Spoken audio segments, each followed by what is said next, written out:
रमेश अपनी खराब हो चुकी आइसक्रीम की गाड़ी को बाजार में लाता है।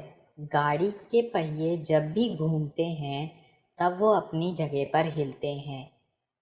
फिर भी रमेश ग्राहकों को आइसक्रीम परोसते समय अपने चेहरे पर मुस्कान रखता है और तभी वहाँ पर एक ग्राहक आता है और कहता है कि मुझे एक चॉकलेट आइसक्रीम दे दीजिए। बिल्कुल, क्यों नहीं, ये लीजिए। जैसे ही रमेश आइसक्रीम निकालता है तभी वहाँ पर एक पुराना ग्राहक आता है। रमेश, मेरे लिए एक आइसक्रीम जो मैं हमेशा लेता हूँ। ये लो दोस्त, तुम्हारी आइसक्रीम। पुराना ग्राहक आइसक्रीम लेता है और रमेश को पैसे देकर चला जाता है।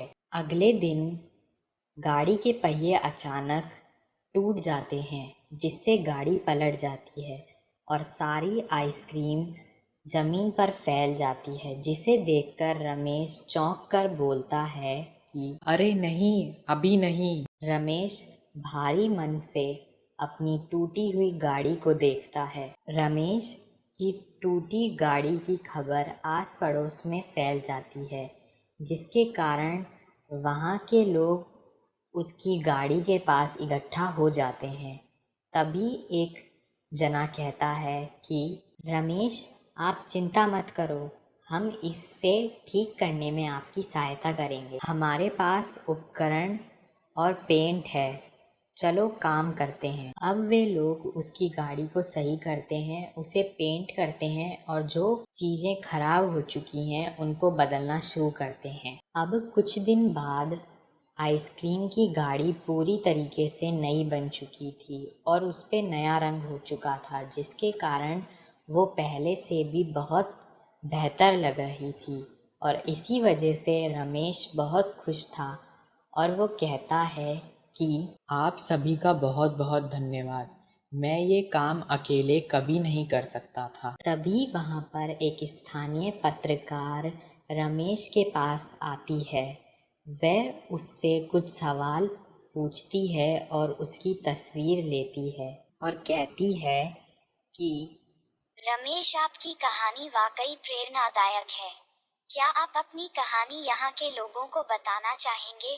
मुझे नहीं पता कि मेरी कहानी इतनी महत्वपूर्ण है या नहीं। यकीन मानिए, आपकी कहानी कई दिलों को छू सकती है। अगले दिन रमेश की कहानी समाचार पत्र में प्रकाशित होती है, जिसमें रमेश और कुछ लोग और नई गाड़ी की तस्वीरें शामिल होती हैं।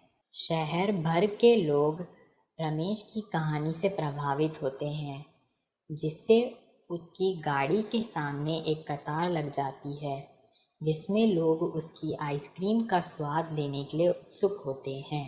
रमेश की आइसक्रीम की गाड़ी के पास बहुत सारे ग्राहक हैं, जिसके कारण बाज़ार में बहुत भीड़ होती है और तभी एक ग्राहक कहता है कि मैंने आपकी कहानी पढ़ी है, आप हम लोगों के लिए एक प्रेरणा है रमेश। धन्यवाद मेरे दोस्त, यह तो आप लोगों का समर्थन है जो मुझे आगे बढ़ाता है। और फिर रमेश अपने आसपास जो महत्वाकांक्षी लोगों का एक छोटा समूह है उसको संबोधित करते हुए कहता है कि याद रखें, हर छोटे व्यापार की एक कहानी होती है।